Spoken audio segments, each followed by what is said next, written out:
Does Nick Timothy deserve to be sacked for his comments about a mass Muslim prayer event attended by the London Mayor Sadiq Khan in Trafalgar Square? The Shadow Justice Secretary is entitled to express a view about a public religious gathering, isn't he? I think all of us should feel free to express views, but when you've got the Shadow Justice Secretary criticising an iftar event organised by a Muslim organisation that a previous Conservative Prime Minister Theresa May gave an award to, you have to ask, why has he got a problem with that, but not with Christian prayer events that have happened there, Hindu prayer events that have happened there, and Jewish prayer events that have happened there? He seems to have a problem just with Muslims. Now, that is very, very divisive to say that of all the faiths, there's only one that I don't want to be allowed to happen in public. All the others can go ahead. The reality, of course, we know why he's not been sacked. It's because Kemi Badenoch is afraid that if she did sack him, he would go and join Reform like so many of her other Conservative MPs have already done. So she's literally too weak to take action on a Conservative MP who has fundamentally, in my view, said something that's racist. It's not racist though, is it, Mr. Reid? Unless you can define for us the single ethnic group to which Muslims belong. As we can see, looking around us in our towns and cities, all kinds of Muslims.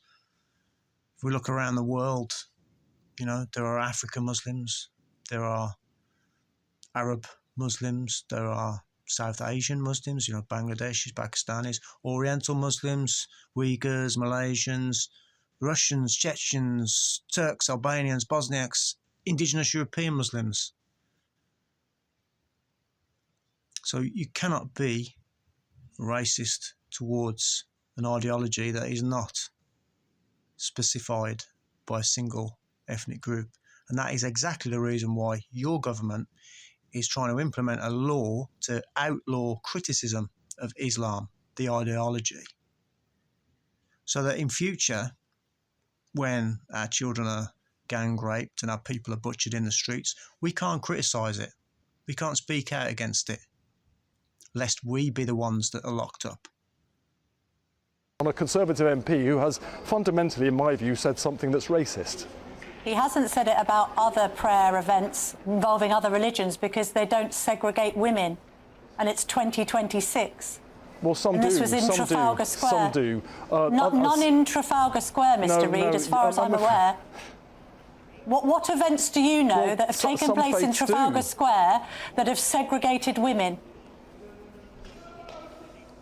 Well, as I understand it, again, there wasn't segregation in that way. There are just parts of the practice of that faith that were carried out. But there are Christian denominations, there are Jewish denominations that do exactly the same thing.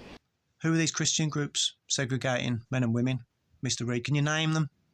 Because it's certainly not the major denominations in the UK. You know, there aren't churches up and down the country segregating men and women. Certainly not in mass open-air prayer in Trafalgar Square. Yeah, most strands of Judaism still segregate men and women, but Judaism isn't a major world religion with billions of followers like Christianity and Islam. The world's fastest growing religion, Europe's fastest growing religion, Britain's fastest growing religion, soon to be the major religion in these parts. A quarter of the world's population, 2 billion followers of Islam. They're the people that are having mass open-air prayers in segregation. Not Jews, not Christians, not Hindus. Muslims. I asked a Muslim this morning whether women were segregated at that event, and he said yes. So the objection was to women being segregated at an event in Trafalgar Square in 2026. Mr. Reid, you're the one who is talking about community cohesion in this country. You're talking about improving relations. How on earth can a public prayer event that segregates women in Trafalgar Square in 2026 possibly contribute to positive community cohesion? I'm fully in favour of extending full respect to women and their role in all faiths. But what Nick Timothy said was nothing to do with that. If you looked at what he said, it was talking about domination because there was an act of prayer that was Muslim in public. No. What Nick Timothy actually did was he singled out a specific Muslim prayer. And this is what he said. He said, the Adhan, which declares there is no God but Allah and Muhammad is his messenger, is, when called in a public place, a declaration of domination. And he goes on to say, perform these rituals in mosques if you wish, but they are not welcome in our public places and shared institutions. Given their explicit repudiation of Christianity, they certainly do not belong in our churches and cathedrals. Quite right too.